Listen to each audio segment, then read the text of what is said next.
মুসলমানদেরকে মুসলিম রাষ্ট্রে বসবাস করার অধিকার থাকে, কিন্তু যারা জিন্দিক মুরতাদ কাফের এরা কোনোভাবেই মুসলিমদের ভূমিতে থাকবার মতো অধিকার রাখে না।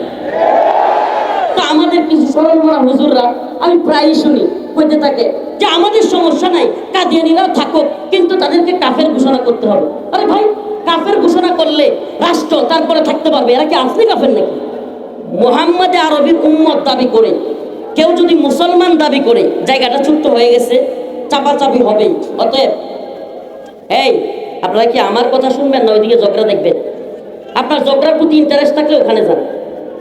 আমার কথা শুনবেন না ঝগড়া দেখবেন? তাহলে আমার কথা শুনলে ওইদিকে একেবারে সব মইরা সাফ হয়ে যাক, এদিকে থাকবেন।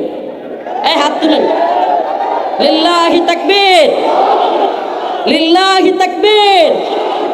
এদিকে তাকান। আবারও বলি, আবার কথাটা একটু কোট করবেন খুব ভালোভাবে, সুন্নাতের বিপরীত কথা তো। আপনারা দেখবেন খতমে নবুয়তের যত সম্মেলন আছে সবগুলো থেকে আহ্বান করা হয় কাদিয়ানীদেরকে কাফের ঘোষণা করতে হবে, রাষ্ট্রীয়ভাবে তাদেরকে নিষিদ্ধ করতে হবে। আমি বলি, আচ্ছা, যেই রাষ্ট্র আপনার রবের বিধান মদের লাইসেন্স দিচ্ছে, এরা আবার কিসের কাদিয়ানীকে কাফের ঘোষণা করবে? যেই রাষ্ট্র আপনার রবের বিধান পতিতালয়, বেশ